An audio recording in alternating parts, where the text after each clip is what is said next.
Bonjour à toutes et à tous. Je vais vous montrer un deuxième exercice classique pouvant être résolu grâce à ce qu'on a vu sur les nombres premiers.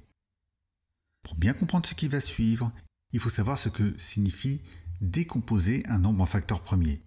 C'est ce qu'on fait par exemple quand on écrit que 45 est égal à 3 fois 3 fois 5. Il faut également être au clair sur la notion de diviseur. Par exemple, quand on dit que le nombre 5 est un diviseur de 20, ça veut dire que 20 divisé par 5 donne un nombre entier.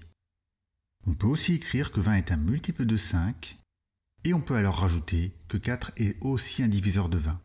Quand on trouve un diviseur, on en trouve généralement un deuxième. N'hésitez pas à retourner voir ces deux vidéos si ces notions vous posent problème. Allez, on passe à l'exercice. Pour commencer, repérez bien les informations importantes. Ici, on a 42 roses et 30 tulipes, et on veut faire des bouquets identiques en utilisant toutes les fleurs. Par exemple, on pourrait faire 2 bouquets. Pourquoi 2 ? Parce que 42 et 30 sont deux nombres pairs. Donc on peut diviser 42 par 2 et 30 par 2. Comme ça, on a bien 2 bouquets identiques et il ne reste pas de fleurs. En maths, on dit que 2 est un diviseur commun de 42 et de 30. Par contre, cette réponse ne convient pas pour cet exercice, car on veut faire un maximum de bouquets. On peut donc en faire peut-être plus que 2. Pour avoir ce nombre maximum, il nous faut le plus grand diviseur commun à 42 et 30. Bon, il n'y a plus qu'à le trouver, c'est le plus grand diviseur commun. Et il y a 2 façons de faire. Déjà, vous pouvez rechercher la liste des diviseurs de 42, la liste des diviseurs de 30, vous repérez les diviseurs communs et vous prenez le plus grand. En troisième, c'est une méthode tout à fait correcte qui marche bien avec la plupart des exercices. Mais je vais aussi vous montrer une méthode qui utilise ces nombres premiers. Donc, ce que je vous propose, c'est de mettre sur pause et d'essayer cette première méthode, à savoir de rechercher la liste des diviseurs de 42 et de 30. Et tant que vous y êtes, recherchez aussi la décomposition en facteurs premiers de 42 et de 30, c'est toujours un bon entraînement. Allez, on passe à la correction. On va voir les 2 méthodes dont on a parlé et on va commencer par chercher la liste des diviseurs de 42. Le nombre 1 est un diviseur pour tous les nombres. Et puisque 42 c'est 1 fois 42, alors il y a aussi 42. Ensuite, 42 est un nombre pair, c'est 2 fois 21. Donc 2 et 21 sont aussi des diviseurs de 42. 42 c'est dans la table de 3. On le sait car 4 plus 2 ça fait 6 et que 6 est dans la table de 3. Et comme 42 c'est 3 fois 14, alors il y a aussi 3 et 14 dans la liste des diviseurs. 4 n'est pas un diviseur de 42 car 42 n'est pas dans la table de 4. Il y a 40, il y a 44, mais pas 42. 42 n'est pas non plus dans la table de 5. C'est facile à voir car 42 ne finit pas par 0 ou 5. Et enfin 42 c'est dans la table de 6, c'est 6 fois 7, donc 6 et 7 sont les 2 derniers diviseurs de la liste.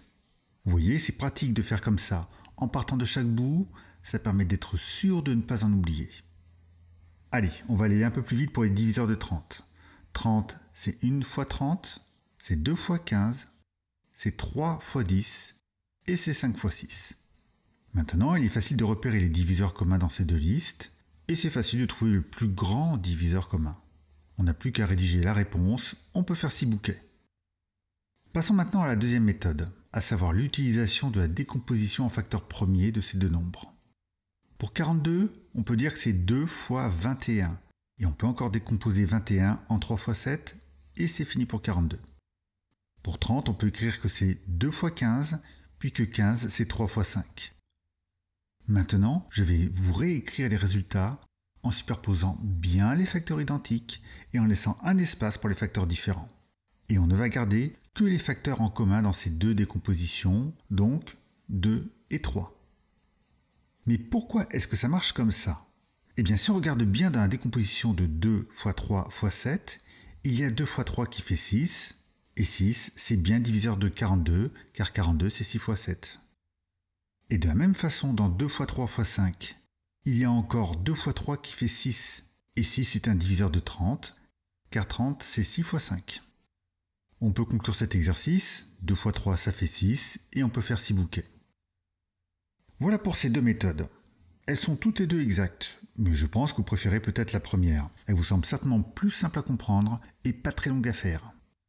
Mais laissez-moi vous montrer un dernier exemple où on va rechercher le plus grand diviseur commun de 126 et de 210. On va commencer par décomposition en facteurs premiers. 126, c'est 2 fois 63.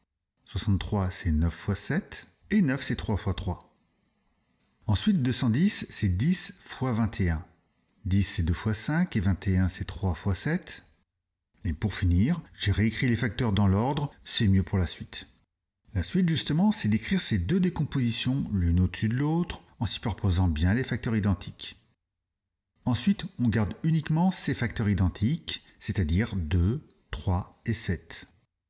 On calcule le produit, ça fait 42, et on n'a plus qu'à répondre qu'on peut faire 42 bouquets. Passons maintenant à l'autre méthode, et recherchons les diviseurs de 126. Déjà, il y a 1 et 126, ça c'est facile. Ensuite, 126 c'est un nombre pair, c'est 2 fois 63, donc il y a 2 et 63. 126, c'est dans la table de 3, c'est 3 fois 42. Et puis c'est aussi égal à 6 fois 21. Vous ne le saviez pas? Eh bien, en effet, mis à part en essayant de diviser 126 par tous les nombres entiers successifs, c'est pas évident à deviner. Et même avec une calculatrice, c'est long. En essayant, on trouve aussi 7 et 18, ainsi que 9 et 14. Et c'est le même problème avec les diviseurs de 210. Si on est patient et bien organisé, on en arrive à bout sans en oublier, mais c'est long. On peut maintenant repérer le plus grand diviseur commun, qui est 42. Voilà pour cet exemple. J'espère vous avoir convaincu au travers de ces deux vidéos sur l'utilité des nombres premiers. Sachez que ces notions de plus petits multiples communs et de plus grands diviseurs communs sont des notions importantes en maths. Et vous en réentendrez parler. Sachez même que certaines calculatrices permettent de les calculer. C'est bien la preuve que c'est important, non ?